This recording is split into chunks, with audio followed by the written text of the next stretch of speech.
Well, marriage is a beautiful thing when things are going well, but it's a minefield when it's not. So, how do we navigate our way through that minefield? Well, today's guest has some solid advice. Brent Taylor is a Lethbridge marriage coach and the author of the book His and Hers Greatest Need. That's with a Z instead of an S. Brent, welcome back. Great to have you with us once again.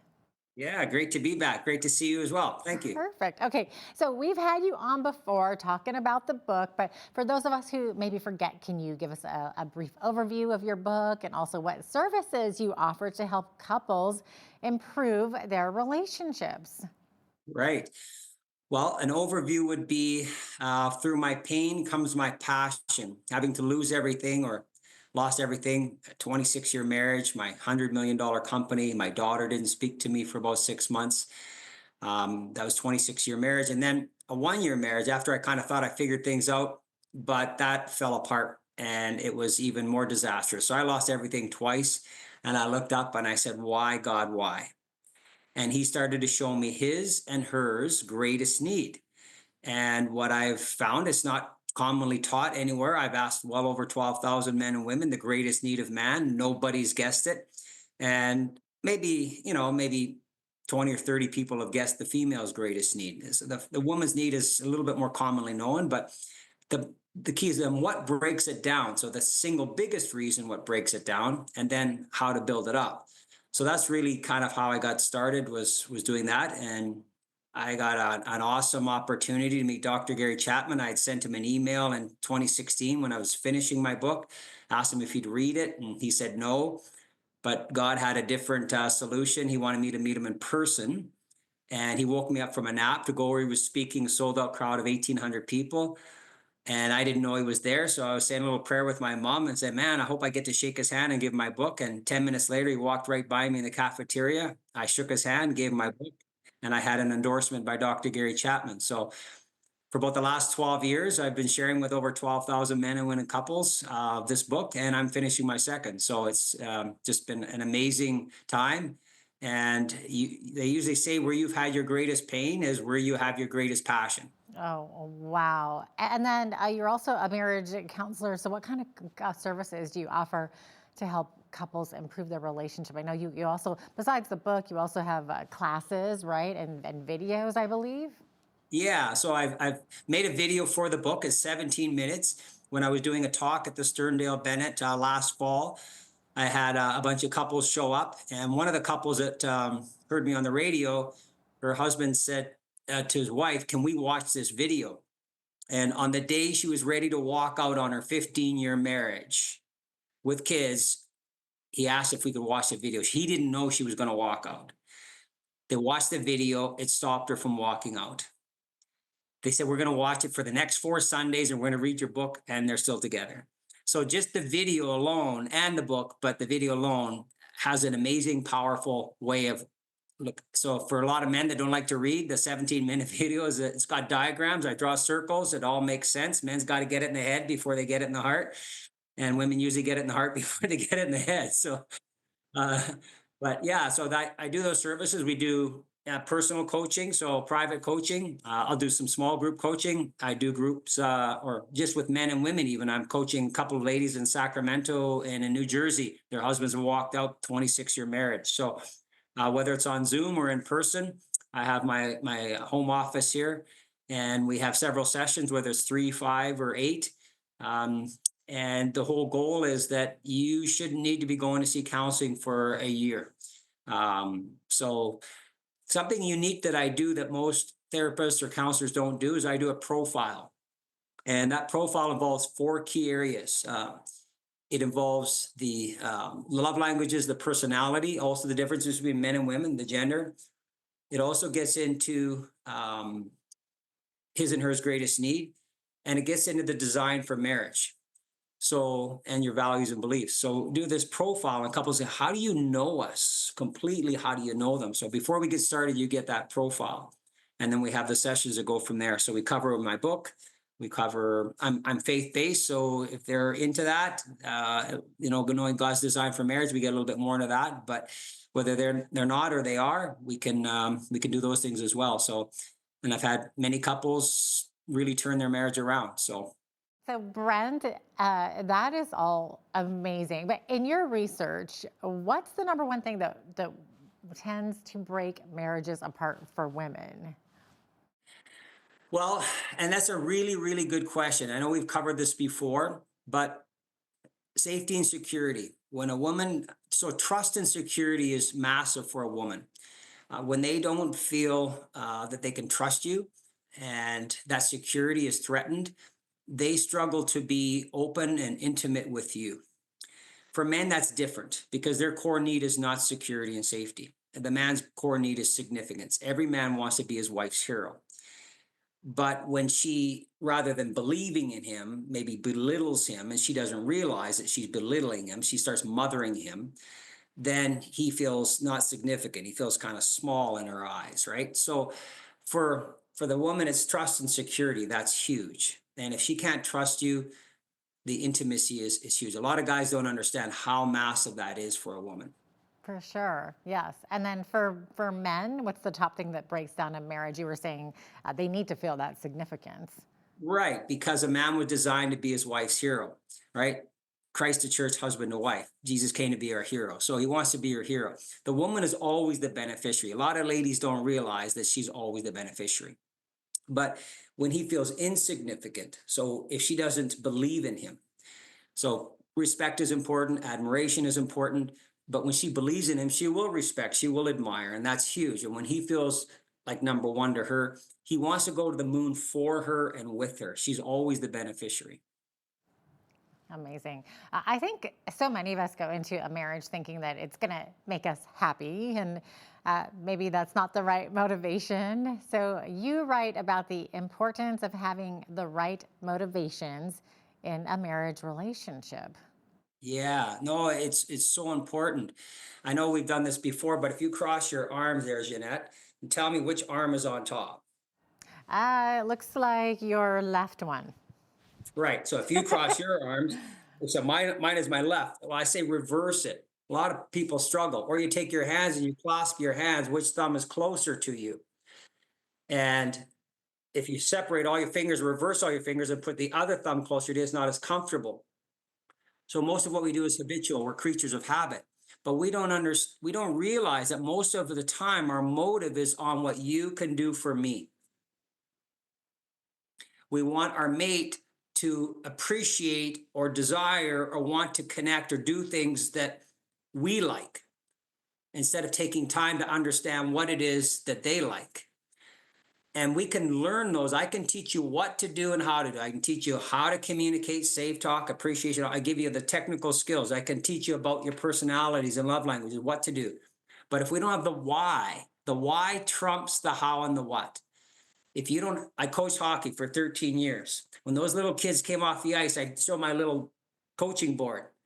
And I'd say, what you did in the corner, you pass it over here and you got a shot and you got to, that's what I'm talking about. They needed the motivation. Well, if you've got the wrong motive, you've got the wrong motivation. So it's so important. The why is so important. And if I have the desire, but what can I do for you versus what can you do for me, then things start to come alive. When we're giving, we're living. There's no joy in getting. We want to get our spouse to see it our way, hear me, see me, get me. But that whole motive of getting destroys a marriage. And God never designed us to be getters. He designed us to be givers. Look at the High River flood, the Fort McMurray fire, the California fire, the Haiti, Japan, New Orleans. Why does it take a world disaster for us to get off of our selfish couches? Can you imagine if husband and wife had that same desire to go give into the other one's life? Now, Brent, you believe that couples tend to have a lot of fears in relationships that are not helpful. So, what kinds of things do people tend to fear? Great question. Let me ask you a question to help answer that question. How many people think they're not good enough? Well, I guess it depends on the person, but I would say, Okay. yeah. Right, right. So, am I significant? Am I say there's something lacking in my Yeah. life? And or how many people are concerned about what other people think of them, Hmm. right? When I'm worried that I'm not good enough or what others might think of me, who am I focused on? Yourself. Right. That's the problem. People don't realize when God said, don't eat from the tree of knowledge and good and evil, really what that means, AKA, is don't put self first. She put self first. She didn't put God first. As soon as I put self first, the love goes away. And when we're focused on self, we believe that we lack. That's the first thing she did. She doubted God and she believed she wasn't good enough. Oh, I don't have enough knowledge. I'm not good. Well, what do we try to do when we're missing what we think, believe what we're missing? We try to get what we think we're missing. As soon as you think from your spouse, I'm not getting what I think I'm missing from my spouse, I'm going to try and get it. What does that look like? Control. And soon as we have this motive of getting, it destroys the marriage. So we buy the lie that we lack. That's our problem. And that's where the fear is rooted in. We buy the lie that we lack. Well, we don't lack anything, but we believe we do. We were made in the image of God, perfect. We don't lack anything. And he's saying, I didn't design you to be getters. I designed you to be givers. Really? Mama bears are giving in their children's life. She comes alive. Oxytocin is released. When she's giving, she's living. She comes alive. Now the husband's getting stopped because he wants to give to his wife. And he's going, who am I going to give to? I say, husbands, when you start loving your children, you are loving your wives. I say, wives, when you're loving your husband, you're loving your children. So when we realize that most of the time our habits are rooted in a motive of getting, and that's rooted in a belief of lack, the fear, I'm not enough. So that's really where the fear stems from. He fears he's not significant to his wife, not important. She feels she's not secure or safe with the husband. She can't trust him. Those are the core root fears. There's other ones that come along.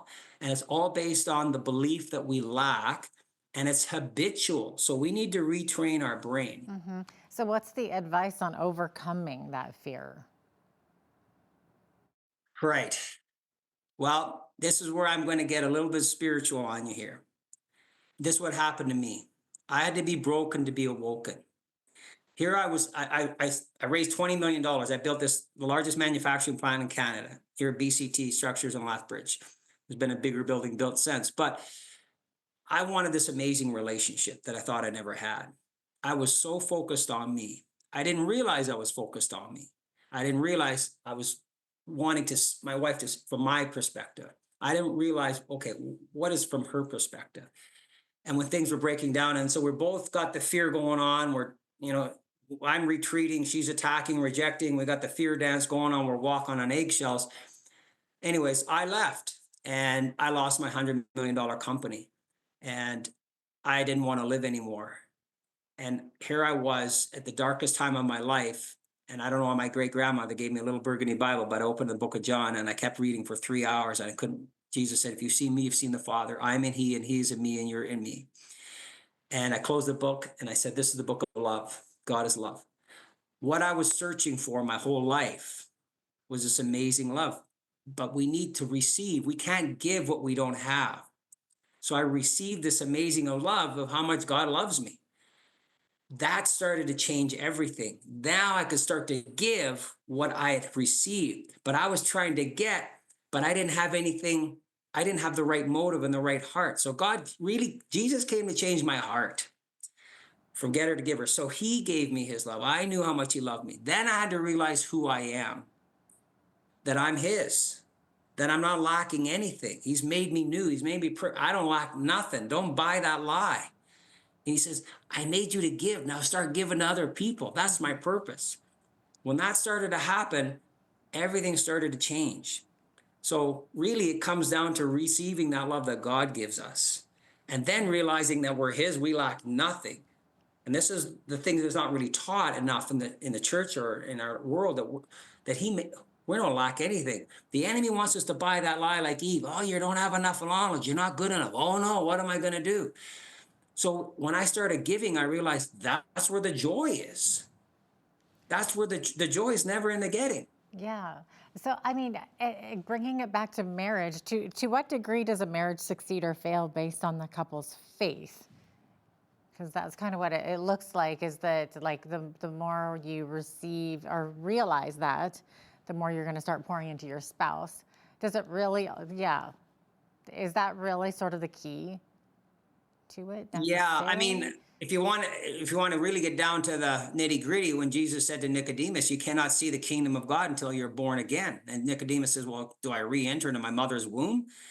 And no, it's a spiritual download. God's a gentleman. He's not going to force us. He gave us choice in the garden. He gives us choice today. But if we reach out, there's this spiritual awakening that actually happens.